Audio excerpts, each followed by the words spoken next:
Hello, space nerds. So I got a little update on my gas giant texture generating program, Gaseous-Giganticus.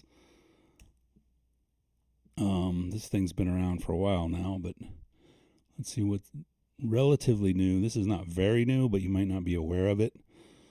So normally the program generates cube map images, so 6 square images that can be wrapped around a sphere to be your planet texture. A lot of people like to use equirectangular images instead. So a single image that's twice as wide as it is high, and you wrap it around a sphere like a cylinder, and then kind of pinch the top to get it to go around a sphere. And so there was sort of complicated procedures people would come up with to transform a cube map to equirectangular. But now you can just generate the equirectangular image directly from the program with this -E or -equirectangular parameter. You have to give it an image height, and that has to be a power of 2.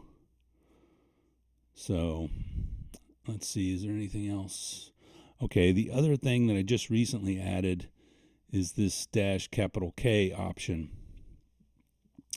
And what that does, so I got to explain, in order to understand what this does, I have to explain a little bit about how the program works. The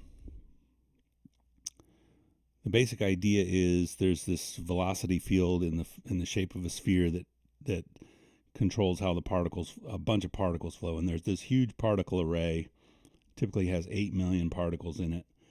And you dump them all over the sphere, and they follow the velocity field around, leaving these fading alpha blended trails, and that's how the program works. The problem that this option addresses is those particles, those 8 million particles, were initially distributed randomly around the sphere. And as it's moving the particles around, it basically loops through all of them. And for each particle, it says, okay, where am I on the sphere, and what is the velocity field at that location on the sphere? And because the particles were distributed randomly, there's sort of no correlation between the particle and the array entry in the velocity field that it picks up. So it's sort of accessing this velocity field randomly as it's moving the particles. And that is terrible for your cache, because it basically means your cache is never going to hit. And measuring the program, I was getting about 65% cache misses. So this -K option, instead of initializing the particles to random locations on the sphere, it tries to make it so that as you traverse through the particle array from 1 to however many particles there are, you are also, at least initially, before the particles move around,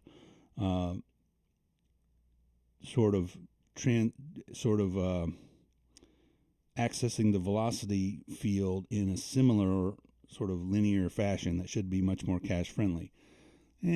How much more cache friendly is debatable. But measuring, I see that with 100% of the particles being distributed in this cache-aware manner, I get, instead of a 65% cache miss rate, or 65, I get like 50 to 55, which doesn't sound that much better, but it's actually it impacts performance more than you would think. So this basically makes the program a lot faster. The other thing that it does is, because the particles are not distributed randomly, they're distributed in a kind of orderly way. There is a little bit of randomness there. I had to add some sort of jitter to get rid of some artifacts, or at least reduce the artifacts. But anyway, because they're distributed in a much more uniform way around the sphere, you can get away with a lot less particles. Like, say, instead of 8 million, you could probably get away with like 3 million. In fact, about 6 million, because the cube map images are 1024 by 1024, and there are 6 of them. a little over 6 million particles will completely cover the sphere with no missing parts in a single from the get-go. Even if you don't cover the entire sphere, the way the particles move and leave these trails, they'll eventually sort of cover everything, so it's not that critical. But let me just run it, and we can watch it a couple of times, and you can see what I'm talking about. I think if you've used this thing before, doing what I'm about to show you, it will be a lot faster than what you've been doing before. So let's give it a try.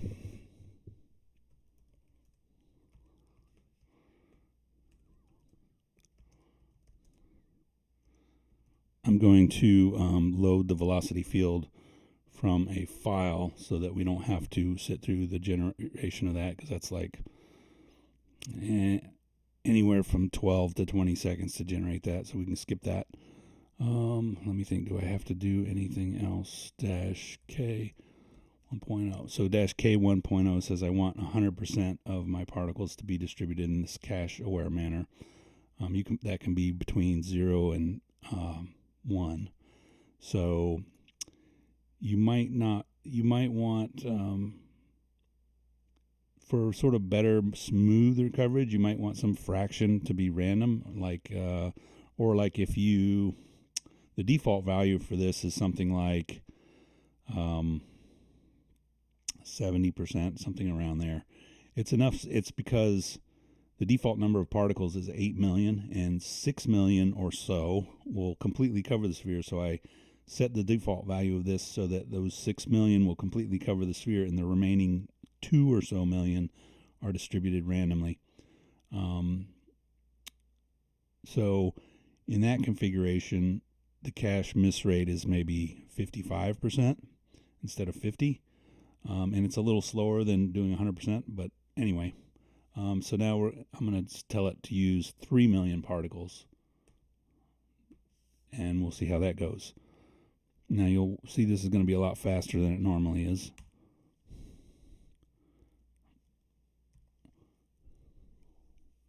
So here's our starting image. You can see it's not covering the whole sphere completely, but there's some empty spaces, but those will disappear almost immediately. Now there's still some little black dots you can see, but those will get covered up pretty quickly. Oh, I didn't load one of the textures. It'll get it the next time.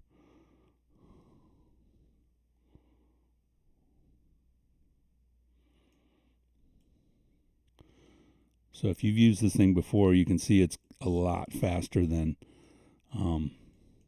it used to be. Now, because I'm not using 8 million particles, you can see some of these kind of lines in here. Now, whether that's acceptable, I mean, you could say that these things could be sort of, that's the way the clouds are, even though that's not really what's going on, but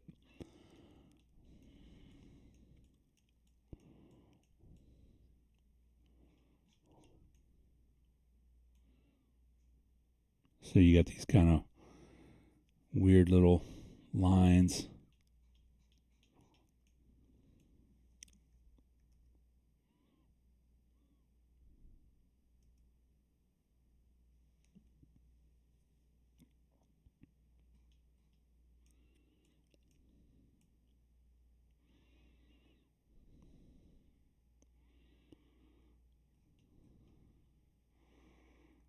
All right, I'm going to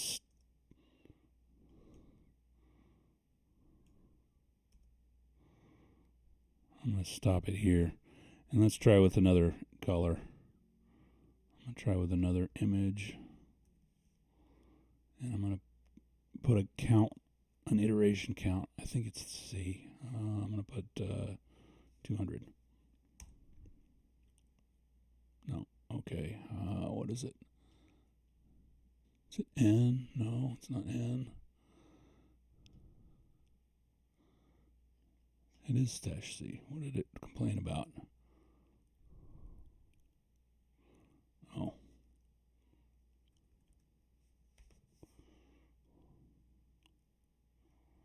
Right, I'm going to use a different image, and I'm going to set the count to 200. See how that goes.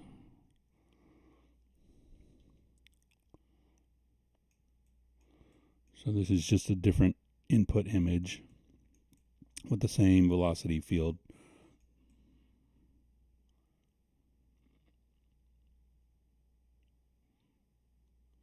Failed to load one of the textures. That's not a big deal. I'll get it on the next one.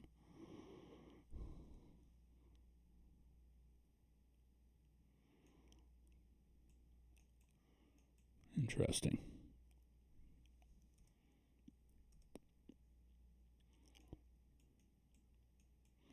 I think it's failing to load these textures, maybe because OBS that I'm recording is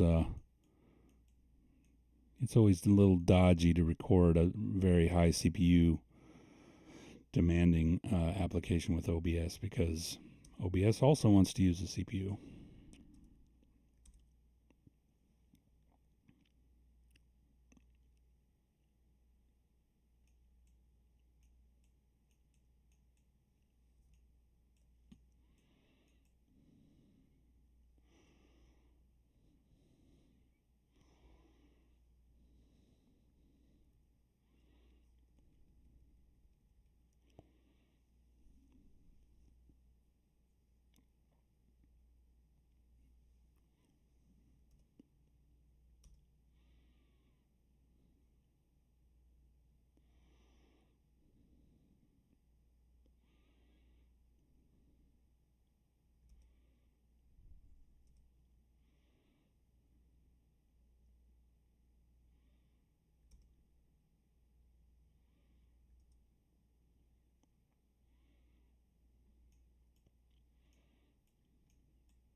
So there are some little black dots here, and maybe if you did some percentage of random, and I got this weird spiral thing here, maybe some percentage of random particles instead of 100% cache aware might help with that. The poles here are smack in the middle of one of the 6 textures, so it would, if you're using the cube map textures, then you could easily Photoshop this if you didn't like it. You can get rid of these dots if you wanted to. You can do it that way. So let's try another one. You can see it's a lot faster than it used to be doing it this way.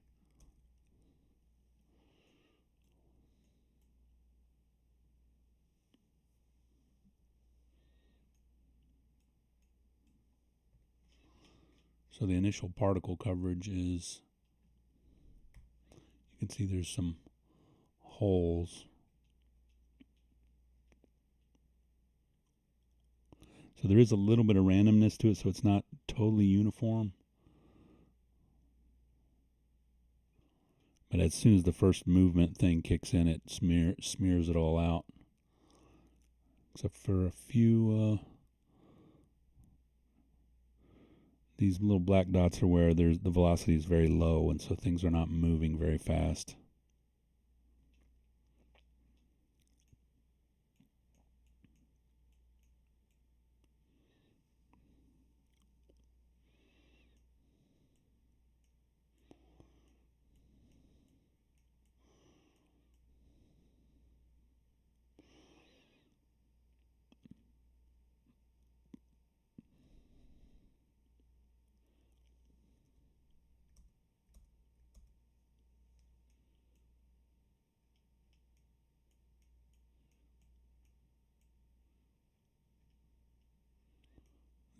I think it's not loading. This is weird. There's some artifacts here. It may be that it hasn't loaded the textures.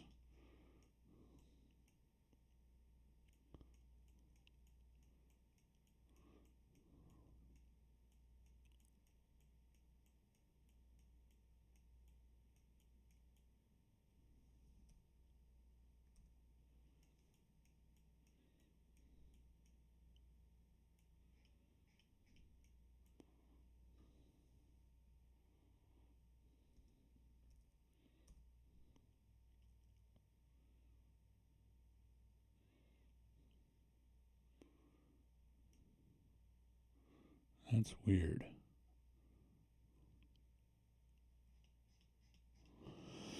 I don't like that. I don't know why it's doing that.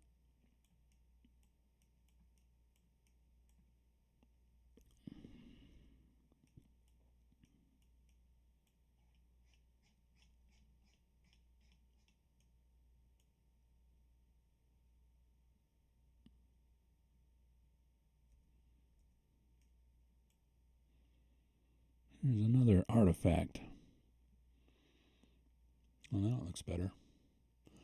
May have just been an old texture. It seems to be having trouble loading all 6 textures, and I think that may be because of OBS.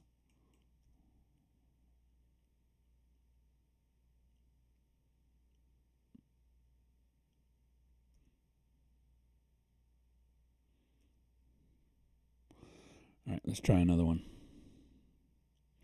This time I'm going to change it to, let's try 1 million particles, see what that should probably leave a lot of gaps, but let's try it.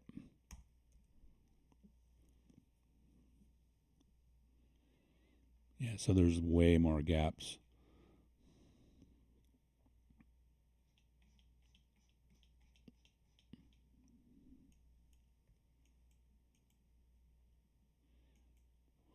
But it's still not bad if it would just load the damn textures.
And you can still get the old behavior with the random particles if you just use -k and set it to 0.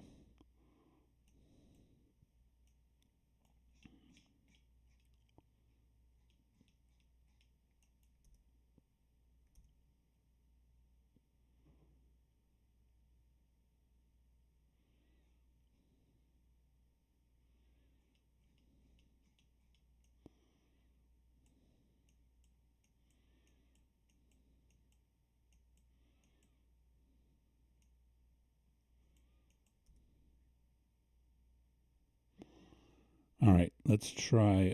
Let's demonstrate the equirectangular thing. Let's see. Let's go make it 2048 tall. 2048 by 496. And let's change. I don't know if I have another. That was all I had. Let's go back to the original one.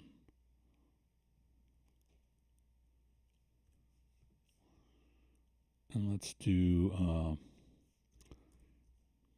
E2048. Now, this will involve encoding more PNG images, so this will, of course, make the saving take longer, but we'll see how it is.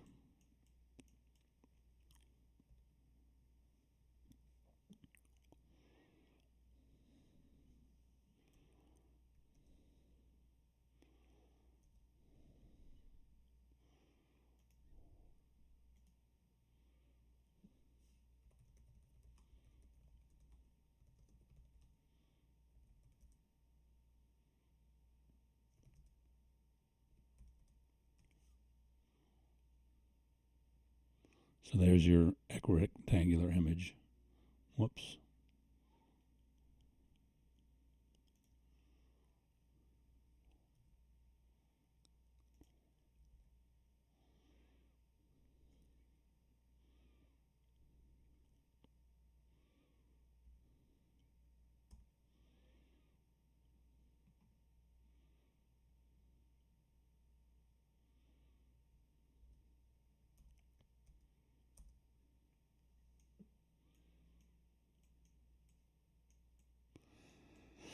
Anyway, you get the idea. So that's about it.